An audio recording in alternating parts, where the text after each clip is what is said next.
Hey guys, welcome back to Lyrical Alchemy, where we explore the literary roots of music that dares to go deep. I'm Court, and today we're dissecting Alluring Fear by Levinia. This is a track that channels the torment, ambition, and redemption arc of Mary Shelley's Frankenstein. Have you ever felt haunted by your own creation? Maybe it's a decision, a desire, or a darker part of yourself. Well, if you have, this one's for you. Let's jump in.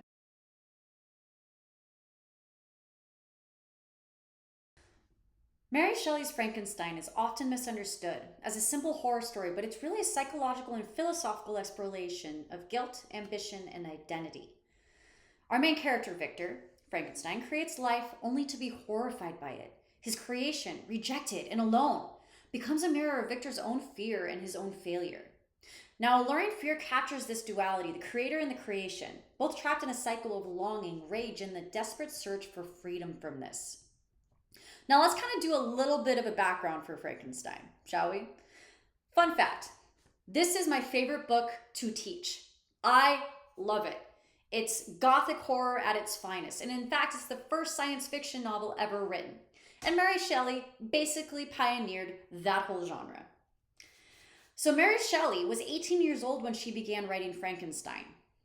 She was 20 years old when it was first published anonymously in 1818. Because that's tying back into the women's rights at the time, etc., but we're not going to get into that. The novel was later republished under her name in 1823.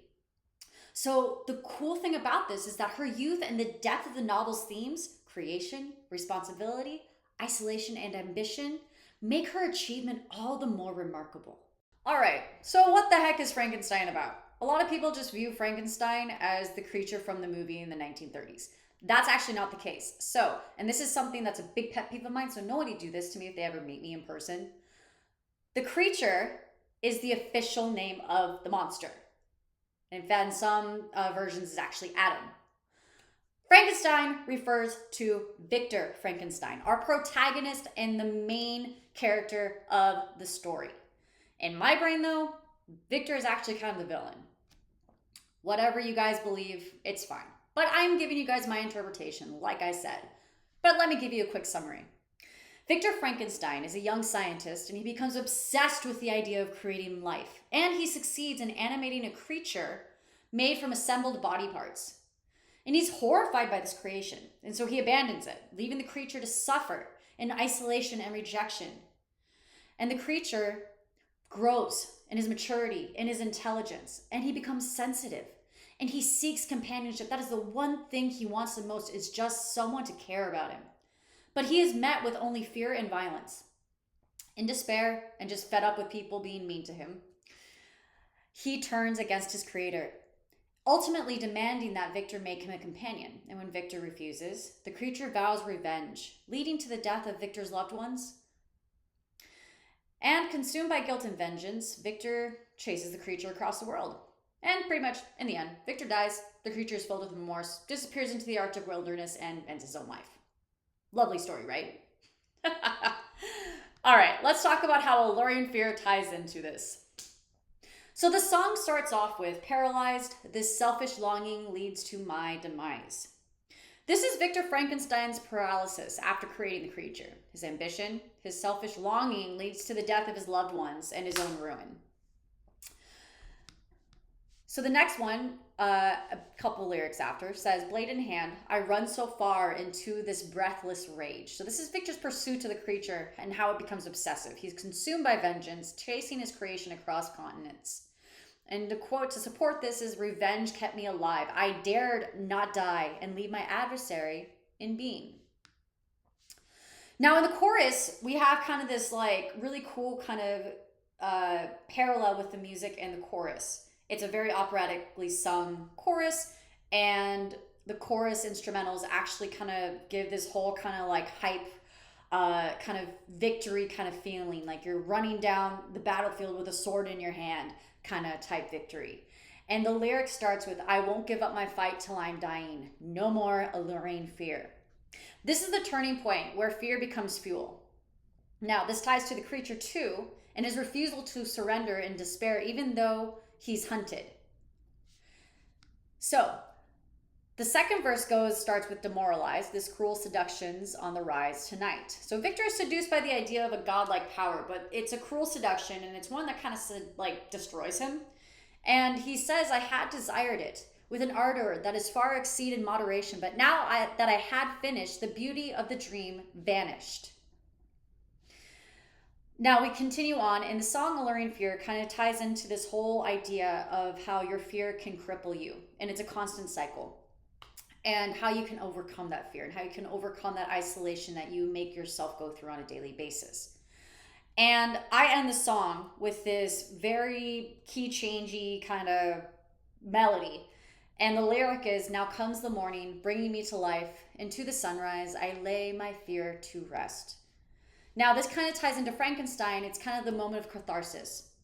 So whether you interpret it as Victor or the creature, the final release is a sunrise after the storm. It's you being liberated.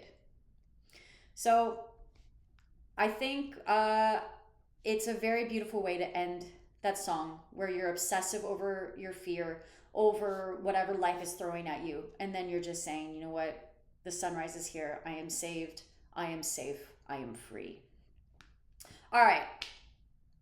Let's talk about the literary devices. All right. So Alluring Fear, I use a whole lot of different literary techniques to echo Shelley's romantic and gothic style. So I use oxymorons, enjambment, anaphora, symbolism, and personification. The oxymoron, alluring fear, is a paradox of ambition. It's both seductive and it's also destructive. We use enjambment here because the lines flow without punctuation, and it kind of mimics a breathless emotion and urgency within the text. I also use anaphora, so the repetition of I won't. It emphasizes determination and the inner conflict. There's also some symbolism there. Blade, sunrise, sacrifice, they all symbolize transformation, death, and rebirth. And last but not least, one of my favorite things to do is use personification. It's fear becoming a seductive force, very much like the creature becomes a symbol of Victor's guilt. So Alluring Fear is a song about reckoning with your past, your choices, and the monsters you've made.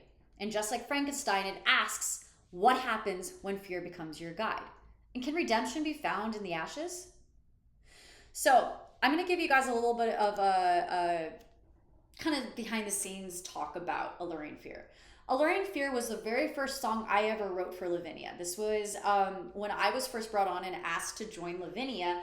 I was given four songs that ended up being the Alluring Fear EP. And this is the first one I chose to write, because I love the intricacy of the instrumentals in the song. I thought it was a beautiful kind of representation of that build-up, that, I have fear here. I'm weighted down by this fear, but I'm going to get over it. I'm victorious in the end. I am free. And I took that message and I kind of ran with it. And now at the time, I was not teaching this novel. But I had read it many times. I loved it in high school. In fact, my senior English teacher inspired me to fall in love with Gothic and Romantic literature based on this book. It then went on to Jekyll and Hyde, then went on to Dracula, Dorian Gray, the whole bit.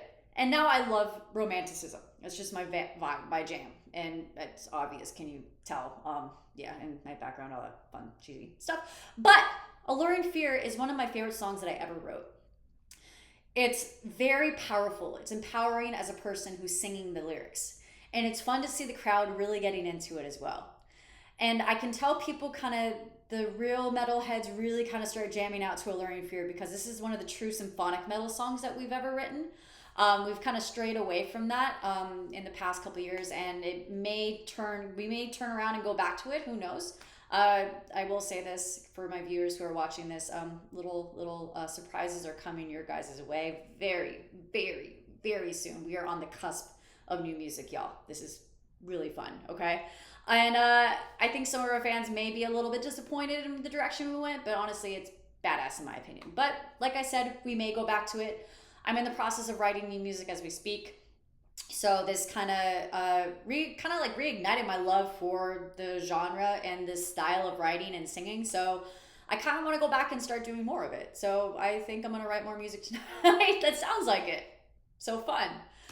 Anyways, guys, thank you so much for putting up with me, for watching, even paying attention, because, you know, this is something I'm having fun doing. And it's a cool kind of way for you guys to see how lyricists like myself use their own life to write their stories in their lyrics. And I will dig into other songs and stuff like that by Levinia. But next week, I am going to be doing The Islander by Nightwish, which is based on Rima the Ancient Mariner, and it ties into Mary Shelley's Frankenstein beautifully, and I'll explain that next week. So, thank you guys so much.